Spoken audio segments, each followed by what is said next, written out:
سبب الفقر في المغرب. اليوم فيديو على المغرب اللي بلاد قديم اللي عنده استقرار وامان. المغرب بالثروات ارضو وبحرو وبالطاقه ديال شعبو. عندنا امكانيات حنا في البلاد باش نتقدموا وباش نخرجوا عدد ديال المغاربه من الفقر، ومع ذلك مازال ضعاف ومازال المجتمع المغربي مريض بنفس الامراض. تمنيت نقول لكم المغرب غني وما عندناش مشاكل والمغرب ماشي مزيان وحنا متقدمين، ولكن الوضعيه بعيده على هادشي. هاد الوضعيه اللي خلاتنا بعاد على التقدم وخلات المواطن المغربي بدون امال. عرس بعض شي ناس غادي يكتبوا لي في الكومنتار وغادي يقولوا لي بان الفقر كاين في كل بلاد وحتى في اوروبا وامريكا وفي كل دوله كاين فقراء واغنياء.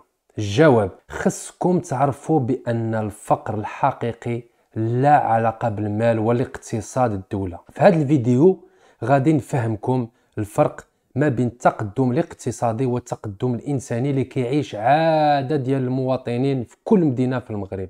نعم، الفقر معلق بالشخصيه ديال الانسان.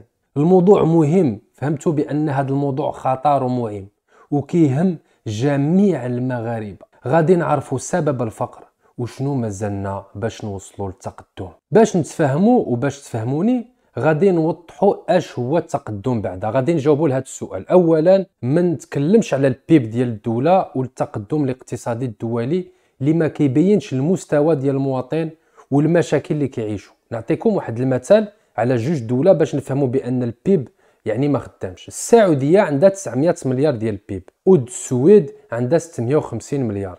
المواطن السويدي المعيشه ديالو ارفع من المواطن السعودي، وخا هكاك البيب ديال السعوديه ارفع من البيب ديال السويد. هنا عرفنا بان البيب ما خدامش وما غاديش نهضروا عليه. وما بين قوسين البيب ديال المغرب هو ابوبخي 150 مليار وهو ضعيف، ولكن واخا ضعيف ما غاديش نهضروا عليه وما غاديش ناخذوه دليل. من بعد الا ما هضرناش على البيب باش غادي نوضحوا مستوى المواطنين المغاربه، غادي نرجعوا شويه في التاريخ ونهضروا على 20 يناير في 1949. الرئيس الامريكاني آري ترومان اول شخص سياسي كيتكلم على الدوله المتقدمه والدوله المتخلفه بالنسبه للمواطن، والدوله المتخلفه من بعد دولات ولات ديفلوبينغ كونتري. من بعد من دوله الى الدوله النظر بالنسبه للتقدم كيتغير. يعني قبل ما نعرفوا مستوى الاقتصادي ديال المغرب خصنا نتفاهموا شنو بغينا عند الدوله باش نقولوا المغرب نتقدم. الايديولوجي اللي غادي نختاروا، وهنا فين كتدخل السياسه والاختيار ديال الانتخابات اللي طلع اخيرا اخنوش في 2021 اللي بالنسبه للايديولوجي ديالو وسوء الفهم ديال الواقع ديال المغرب زاد كفص الوضعيه.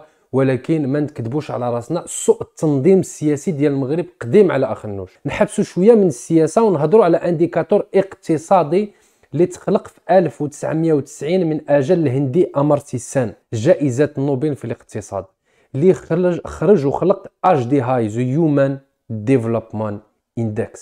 هو انديكاتور اللي كيبين الرفاهيه ديال المواطن والامان اللي عنده في الدوله. سير امارتيا سين كيقول التقدم الانساني مبني بفكره اساسيه ديال التقدم، وهي تقدم المال والحياه الانسانيه بدلا من تقدم الاقتصاد الدولي اللي كيعيشوا فيه المواطنين وهما جزء فقط. ندخلوا في الموضوع ديالنا ونقارنوا ليدياج ديال المغرب. هاد ليدياج محسوبه ما بين 0 و1 وعلى اساس ثلاثه المؤشرات. الاول المستوى المعيشي المغربي، الثاني مده الحياه المواقع الولاده، الثالث والاخير المستوى التعليم 15 سنه واكثر. مرتبه المغرب في الاي دي اش في الاتش دي اي هو 121 على 190 دوله، يعني رانا متواله ديال القسم التواله ديال العالم. كي شفت هذا الترتيب ديال المغرب ما تسيقش كيفاش دوله كيما العراق وفلسطين عندهم مرتبه في الاتش دي اي احسن من المغرب. بالحقيقه هذا الترتيب ما عندوش هدف يقارن الدول بعضياتهم.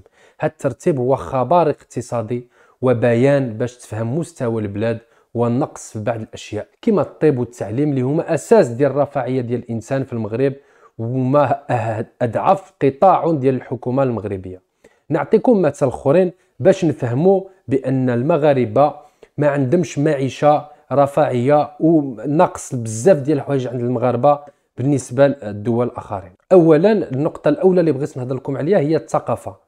الاغلبيه ديال الناس في المجتمع ديالنا ما عندهمش ثقافه، جاهلين للاسف الشديد، وهذا من الاسباب ديال كثر الاجرام.